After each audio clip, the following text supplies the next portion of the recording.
Welcome to மிதுஸ் kitchen. நம்ம சேனலில் வந்து இன்றைக்கி ஒரு இன்ட்ரெஸ்டிங்கான கார கொழுக்கட்டை ரெசிபி தான் வந்து பார்க்க போகிறீங்க. ஸோ வீடியோ ஸ்கிப் பண்ணாமல் ஃபுல்லாக பாருங்கள்.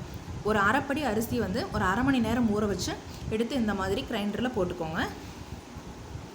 நெக்ஸ்ட்டு பார்த்திங்க அப்படின்னா அரைப்படி அரிசி எடுத்திங்க அப்படின்னா நீங்கள் அரை மூடி அளவு தேங்காய் துருவி உள்ளே சேர்த்துக்கோங்க. தேவையான அளவு தண்ணி சேர்த்துட்டு நீங்கள் இந்த மாதிரி கிரைண்டர்லேயோ அல்லது மிக்சிலேயோ போட்டு அரைச்சி எடுத்துக்கோங்க. நெக்ஸ்ட்டு பார்த்திங்க அப்படின்னா ஒரு பேனில் ஒரு 4 டேபிள் ஸ்பூன் கடலெண்ணெய் சேர்த்துட்டு கடுகு ஒரு டீஸ்பூன் அளவு, கடலைப்பருப்பு ஒரு 2 ஸ்பூன் வரைக்கும் சேர்த்துக்கோங்க. கூடவே உளுந்தம்பருப்பு ஒரு 2 ஸ்பூன் வரைக்கும் சேர்த்துக்கோங்க. சேர்த்துட்டு இதை நான் லேசாக வதக்கி விட்டுருங்க.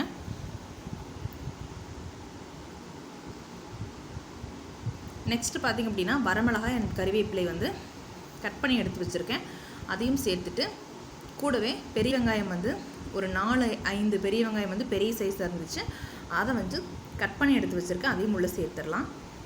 சேர்த்துட்டு நல்லா வதக்கி விட்டுடலாம்.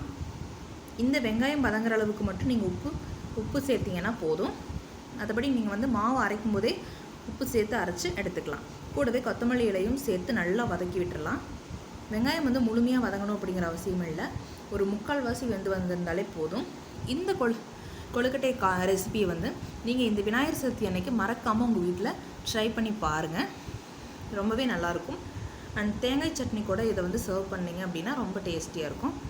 இப்போ நம்ம அரைச்சி எடுத்து வச்ச தேங்காய் அண்டு புழுங்கல் அரிசி தான் நான் வந்து அரைப்படி எடுத்தேன். நீங்கள் பச்சரிசி வந்து கார கொழுக்கட்டைக்கு தேவையில்லை. நம்ம நார்மல் சாப்பாட்டுக்கு யூஸ் பண்ணுறோம் இல்லையா, அந்த புழுங்கல் அரிசி 1/2 கிலோ எடுத்தோம்னா அரை மூடி தேங்காய் அண்ட் உப்பு இந்த 3 மட்டும் சேர்த்து தண்ணி சேர்த்து இந்த மாதிரி அரைச்சி எடுத்துகிட்டு நம்ம அந்த மாதிரி வெங்காயம் நல்லா வதங்கி வந்ததுக்கப்புறமா இந்த மாதிரி ஊற்றிட்டு நல்லா உப்புமா கிளறுவோம் இல்லையா, அந்த மாதிரி நல்லா இடைவிடாமல் நல்லா கிளறிக்கிட்டே வரணும்.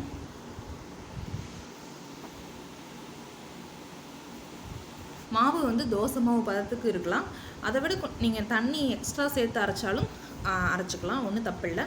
நம்ம இந்த மாதிரி கிளறி தான் வந்து எடுத்து கையில் வந்து பிடி கொழுக்கட்டை மாதிரி கையில் பிடிச்சி தான் நம்ம வந்து வைக்க போகிறோம்.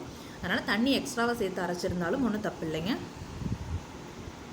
இந்த மாதிரி நம்ம அந்த வெங்காயம் கடுகு உளுத்தம்பருப்பு எல்லாம் ஈவனாக மிக்ஸ் ஆகிற வரைக்கும் நல்லா கிளறி விட்டுறணும். அந்த மாவில் இருக்கிற ஈரப்பதம் எல்லாமே வந்து போயிடணும்.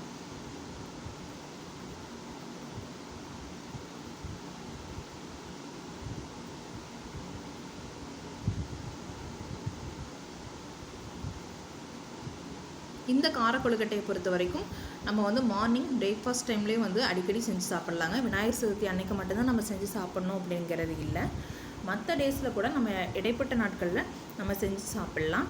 இது கூடவே நீங்கள் கேரட் துருவியும் அண்டு பீன்ஸ் வந்து பொடியாக கட் பண்ணியும் வெங்காயம் வதக்குன உடனே அந்த கேரட் பீன்ஸ் ரெண்டையும் வந்து ஆட் பண்ணிவிட்டு நீங்கள் குழந்தைகளுக்கு கூட செஞ்சு கொடுக்கலாங்க.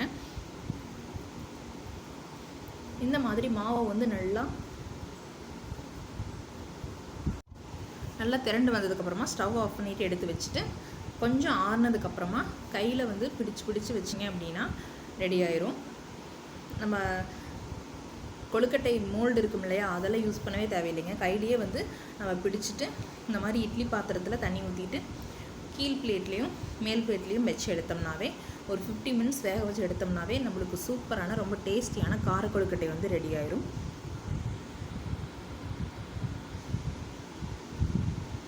இந்த மாதிரி மேல் பிளேட் வைக்காமல் கீழ் பிளேட்லேயே கூட நீங்கள் மொத்தமாக அப்படியே அடுக்கி வச்சிடலாங்க.